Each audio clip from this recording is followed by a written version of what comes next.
Here we go again. You just spent an hour negotiating. Yeah, got the price down to 50 above invoice. Felt incredible. The dealership made $3,000 on you, and you thanked them on the way out.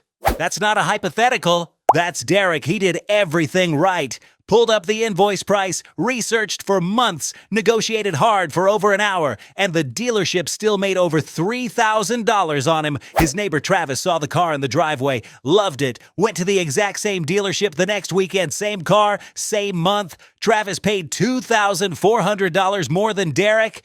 Travis thought he got a fair deal too. Neither of them understood what actually happened.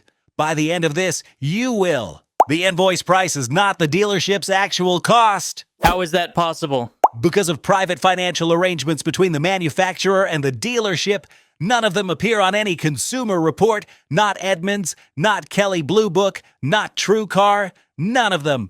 So the number Derek was negotiating against wasn't even the real number. It was the number they wanted him to negotiate against. The first hidden layer is called the dealer holdback. After every sale, the manufacturer quietly sends money back to the dealership, usually 2 to 3% of the sticker price. On Derek's car with a $32,250 sticker, that's between $645 and $967 just from one layer. Derek thought the dealership made $50 on him. The holdback alone put them at 12 to 19 times that. And that's just the first layer. There are 14 total. 14? 14! So where does the rest come from?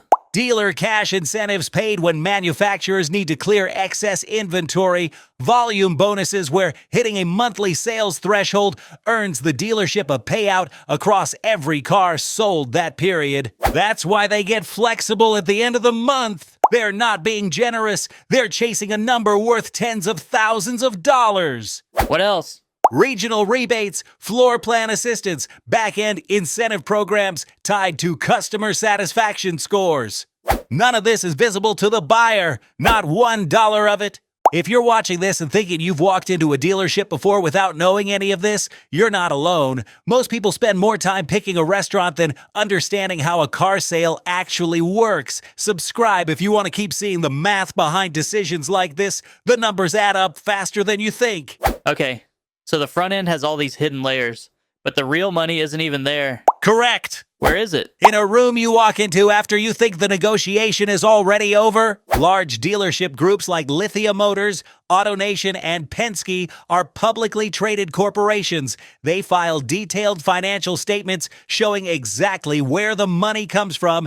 The average gross profit on a new car sale is $3,263 above invoice, but after rent, salaries, and operating costs, the actual net profit per car on the sales floor drops to somewhere between $500 and $1,200. So Derek is thousands below the average buyer. He's way ahead. On the sales floor, yes, but the finance office is different.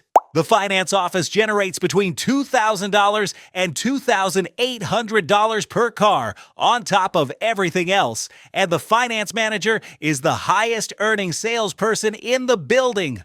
Most buyers walk in there thinking the hard part is over. Is it?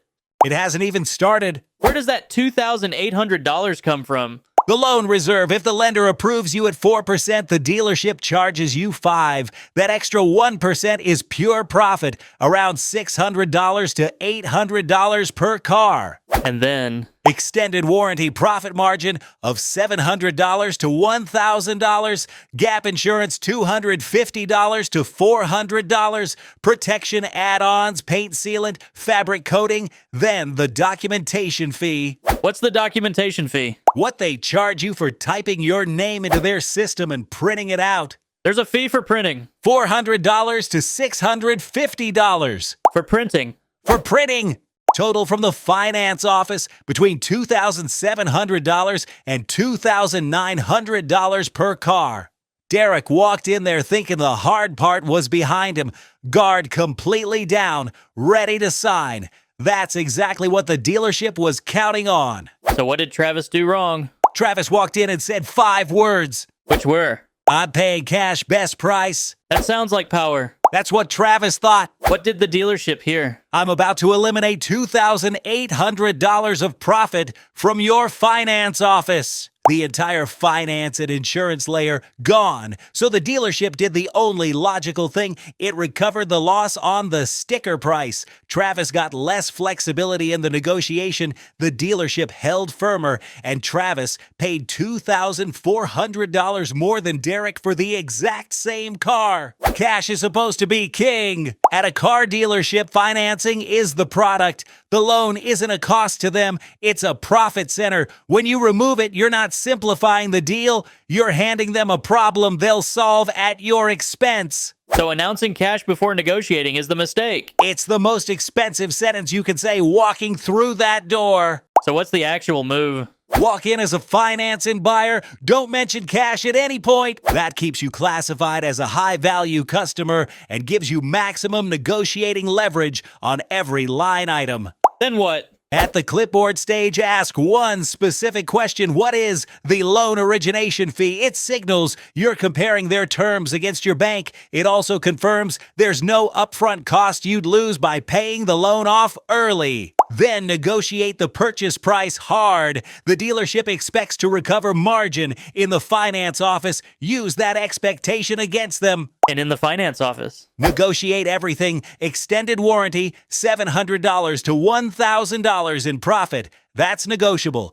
Gap insurance, $250 to $400. Also negotiable. Every add-on has a margin. You now know what it is. And before signing? Confirm two things. No origination fee, no prepayment penalty. Both have to be zero. And then? Sign the loan, drive home, pay it off the next day. That's it. You financed the car technically, briefly, but you got the financing buyer price, skipped the cash buyer penalty, and paid off before any meaningful interest accrued. This isn't financial advice. Every deal has different terms, every loan is different, and the numbers shift depending on the car and the market. Always run the math on your specific situation before you walk in, but the structure doesn't change. The sales floor feels like the battlefield. It isn't. The finance office is, and most buyers walk in there thinking the hard part is over. Derek negotiated a great price on the surface and gave most of it back in the room behind the sales floor.